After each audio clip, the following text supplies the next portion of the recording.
तो dear students, पिछले lecture में हमने basis of A vector space के बारे में बात की थी और उससे रिलेटेड हमने कुछ थ्योरम्स को प्रूव किया था।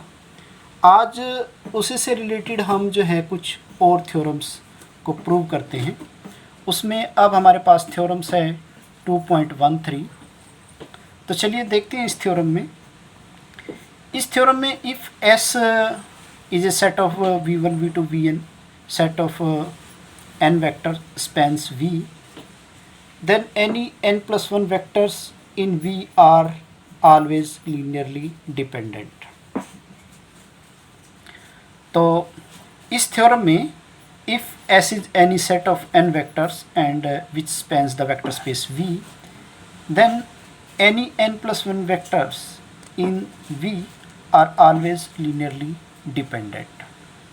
तो इस थ्योरम में अगर कोई हमारे पास सेट S है n वेक्टर्स का जो वेक्टर स्पेस को स्पैन करता है, तो कोई भी n प्लस 1 वेक्टर का सेट V पे अंदर हमेशा ही लीनियरली जो है वो डिपेंडेंट होगा। इसका मतलब ये है कि अगर आपके पास n वेक्टर का सेट किसी वेक्टर स्पेस को स्पैन करता है तो सिर्फ वही हमारे पास जो है बेसिस बन सकता है, मींस वही हमारे पास लीनियरली इंडिपेंडेंट हो सकता है। तो अगर हम उससे बड़ा कोई सेट ले लेंगे तो वो हमेशा ही लीनियरली डिपेंडेंट होगा। तो उसके लिए हम क्या करते हैं, तो हम जो है एक n प्लस 1 वेक्टर्स का एक सेट कंसिडर करते हैं।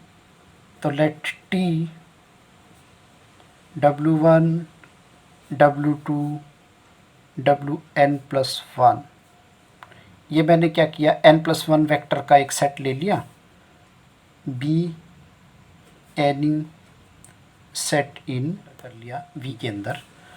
अब ये जो सेट है S, V1 V2 Vn, ये जो n वेक्टर का सेट है ये जो है वो स्पैन करता है इस वेक्टर स्पेस V को।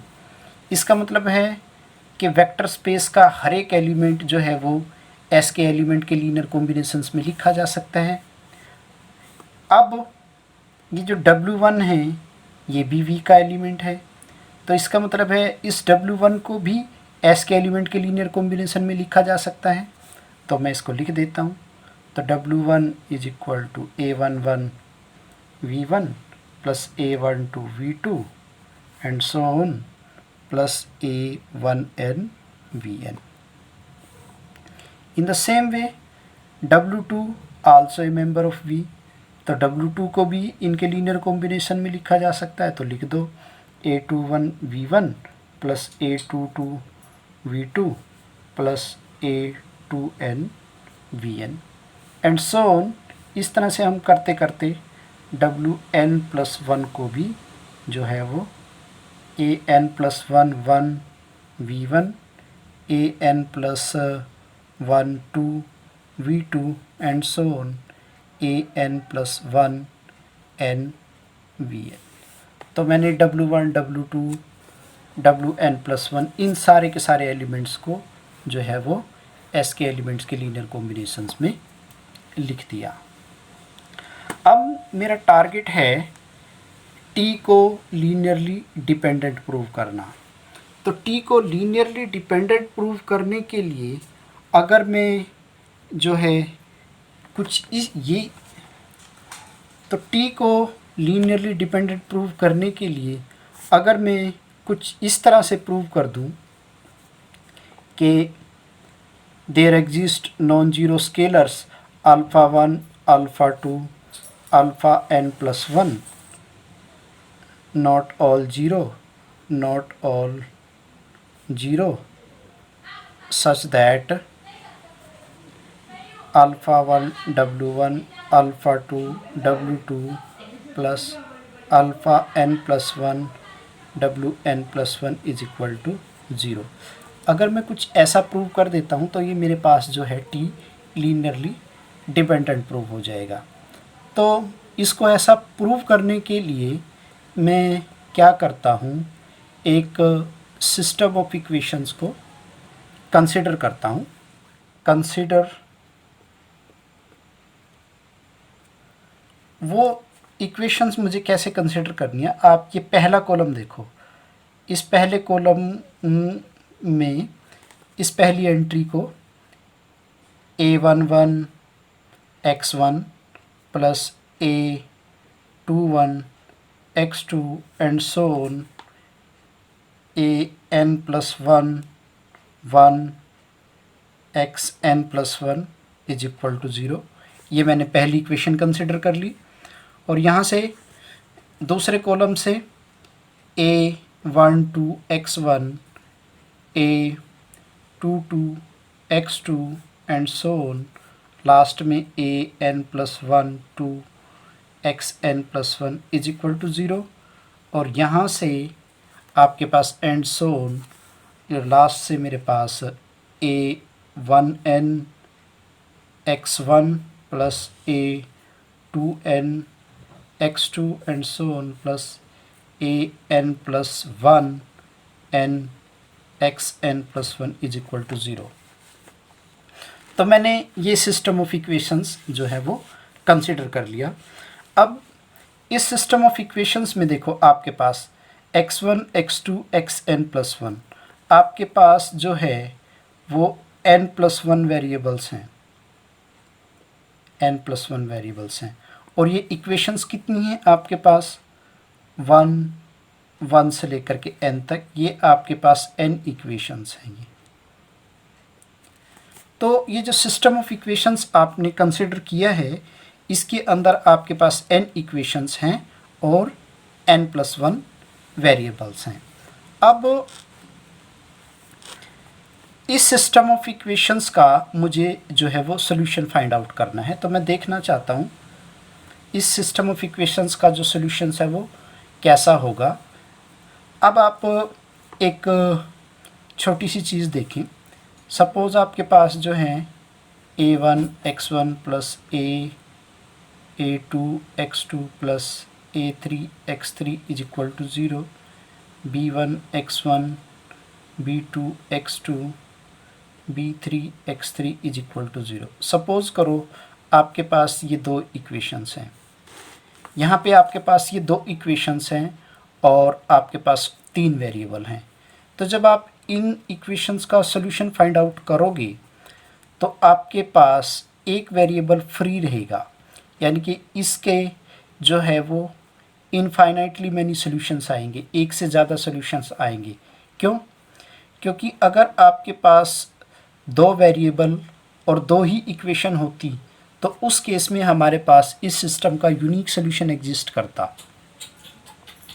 तो अब क्योंकि मेरे पास नंबर ऑफ़ वेरिएबल्स ज़्यादा हैं, इसलिए इस सिस्टम के मेरे पास एक से ज़्यादा सॉल्यूशंस आएंगे और वो सॉल्यूशन हमारे पास जो है वो नॉन ज़ीरो सॉल्यूशंस भी इसके पास होंगे। यानी कि कहने का मतलब ये है कि अगर आपके पास नंबर ऑफ़ वेरिएबल्स ज़्यादा हों और नंबर ऑफ़ इक्वेशंस कम हों तो उस केस में हमारे पास नॉन ज़ीरो सॉल्यूशन एग्जिस्ट करेगा ही करेगा। तो इसी तरह से यहाँ पर भी हमारे पास नंबर ऑफ़ वेरिएबल्स ज़्यादा हैं और इक्वेशंस कम हैं, तो ये जो सिस्टम हमने कंसीडर किया है, इस सिस्टम का भी हमारे पास एक नॉन ज़ीरो सॉल्यूशन एग्जिस्ट करेगा। तो मैं इस सिस्टम का एक नॉन ज़ीरो सॉल्यूशन जो है वो कंसीडर कर लेता हूँ। तो late alpha 1 alpha 2 alpha n plus 1 be the non zero solution of this system. इस सिस्टम का मैंने नॉन ज़ीरो सॉल्यूशन कंसीडर कर लिया। नॉन ज़ीरो सॉल्यूशंस का मतलब ये है कि मेरे पास ये alpha 1 alpha 2 alpha n plus 1 ये जो मेरे पास आए हैं, ये मेरे पास नॉट ऑल ज़ीरो हैं। तो अगर ये इस सिस्टम का सॉल्यूशन है तो इस सिस्टम को ये सेटिस्फाई करेगा। तो इसका मतलब है ये alpha 1 alpha 2 alpha n plus 1 इन सभी की इक्वेशंस को सेटिस्फाई करेंगे। तो मैं क्या करता हूँ यहाँ से A11 alpha 1 plus A21 alpha 2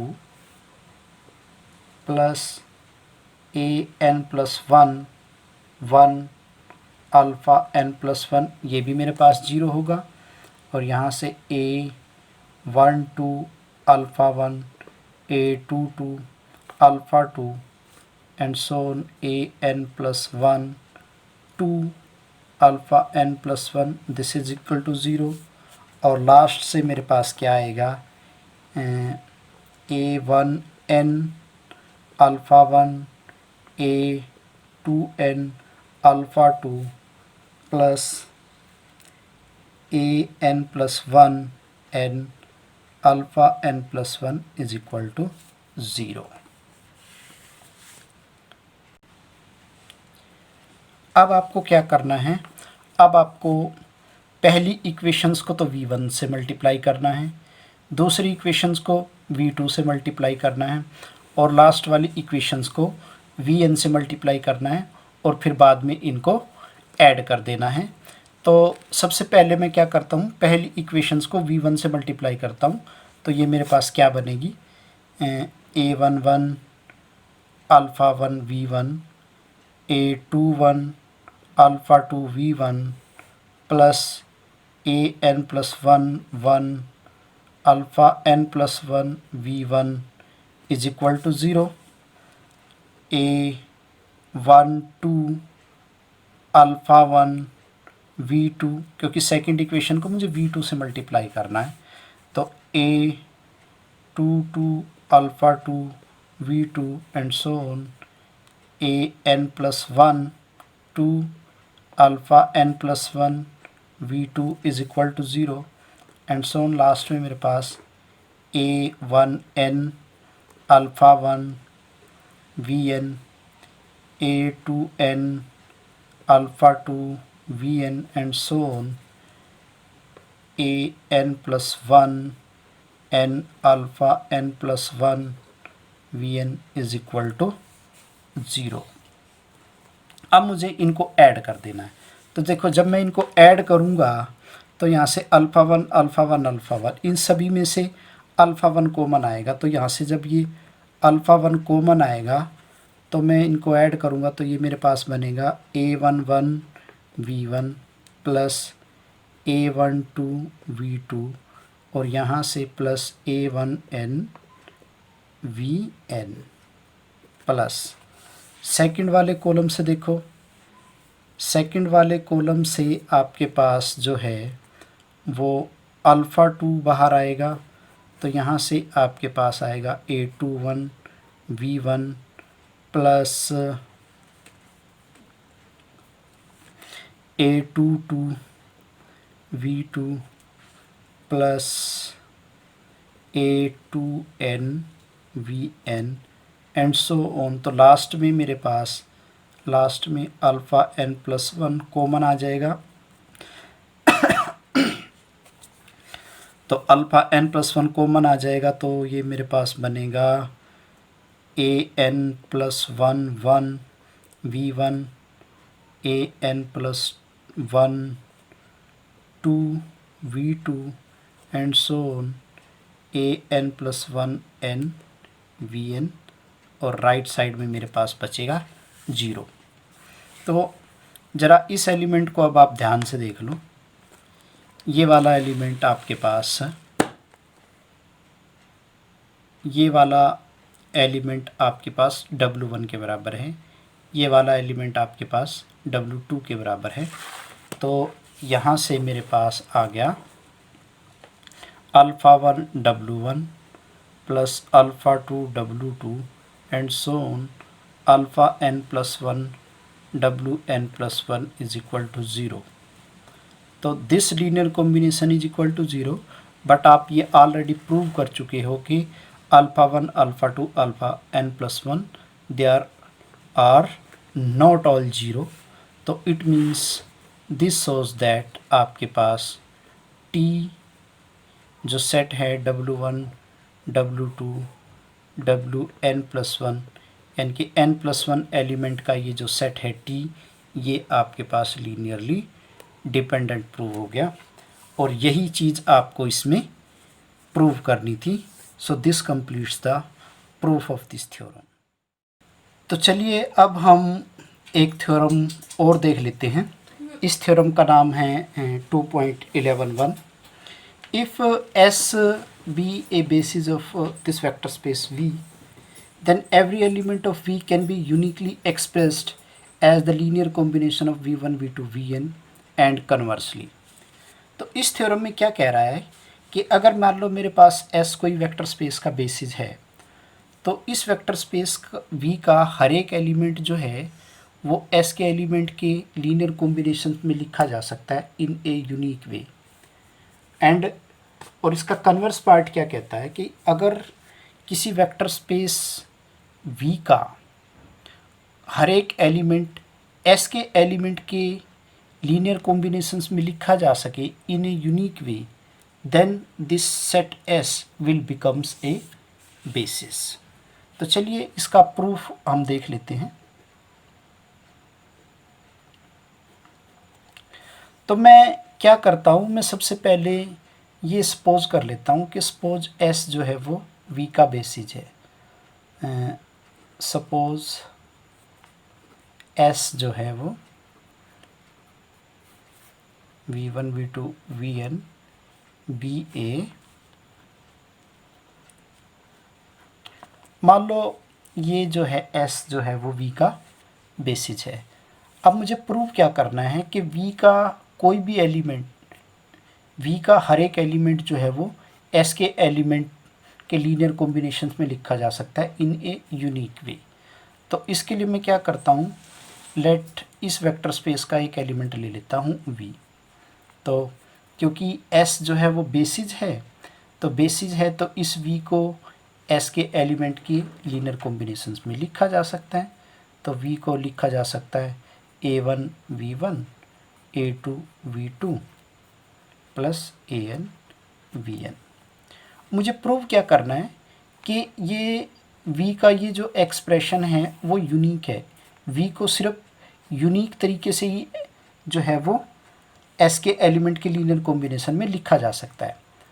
तो सपोज करो इस V को किसी और तरीके से भी जो है लिखा जा सकता है V1 V1 plus V2 V2 plus Bn Vn। मैंने सपोज कर लिया कि इस V को जो है वो किसी अनदर वे से भी जो है वो लिखा जा सकता है। अब यहाँ से देखो, इन दोनों को आपस में सब्ट्रैक्ट कर दो तो ये मेरे पास 0 is equal to A1 minus B1 into V1 A2 minus B2 into V2 and so on plus AN minus BN into Vn। अब देखो V1 V2 Vn ये तो बेसिस है तो लीनियरली इंडिपेंडेंट है। तो this linear combination is equal to 0 implies all the scalars are 0। तो यहाँ से मेरे पास A1 माइनस B1 ये मेरे पास 0 हो गया, A2 माइनस B2 ये मेरे पास 0 हो गया और AN माइनस BN ये मेरे पास 0 हो गया। तो इससे मेरे पास AI और BI वो जो है वो प्रूव हो गई। इसका मतलब A1 B1 के बराबर है, A2 B2 के बराबर है, AN BN के बराबर है। तो इसका मतलब है ये जो एक्सप्रेशन है वो यूनिक है। अब चलिए हम इसके कन्वर्स पार्ट को देख लेते हैं। कन्वर्स पार्ट में suppose every element of V can be uniquely expressed as a linear combination of elements of S। V के हर एक एलिमेंट को S के एलिमेंट्स के लीनियरली कॉम्बिनेशन S के एलिमेंट्स के लीनियर कॉम्बिनेशन में लिखा जा सकता है इन ए यूनिक वे। तो हमें प्रूव ये करना है कि S जो है वो बेसिस में कन्वर्ट हो जाएगा। तो 0 तो वेक्टर स्पेस के अंदर होता ही होता है, तो इस 0 को S के एलिमेंट्स के लीनियर कॉम्बिनेशंस में लिखा जा सकता है। क्यों? क्योंकि इस वेक्टर स्पेस V का हर एक एलिमेंट जो है वो S के एलिमेंट के लीनियर कॉम्बिनेशन में लिखा जा रहा है। तो 0 को जो है लिखा जा सकता है A1 V1 plus A2 V2 plus AN VN। तो इस 0 को भी S के एलिमेंट के लीनियर कॉम्बिनेशंस में मैंने लिख दिया। लेकिन 0 को तो ऐसा भी लिखा जा सकता है 0 into V1 plus 0 into V2 plus 0 into V1। But हमारी अजम्पशन क्या कहती है कि V का हर एक एलिमेंट जो है वो यूनिक वे में लिखा जा सकता है as the linear combination of elements of S। लेकिन यहाँ तो हमारे पास 0 के लिए 2 एक्सप्रेशन आ गई, लेकिन ये 2 एक्सप्रेशन सेम है। तो इसका मतलब क्या है, मेरे पास A1 इज इक्वल टू 0 है, A2 इज इक्वल टू 0 है और AN इज इक्वल टू 0 है। तो यहाँ से मेरे पास this linear combination is equal to 0 implies all the scalars are 0. It means that S is linearly independent. तो ये जो सेट है वो लीनियरली इंडिपेंडेंट प्रूव हो गया। दूसरा, यहाँ से इस अजम्पशन से देखो कि जब V का हर एक एलिमेंट S के एलिमेंट के लीनियर कॉम्बिनेशन में लिखा जा सकता है तो S स्पैन भी करता है, S आल्सो स्पैन्स V, इस वेक्टर स्पेस को स्पैन भी करता है। तो this implies S is basis of V। तो यहाँ से मेरे पास ये थ्योरम कंप्लीटली प्रूव्ड हो जाती है।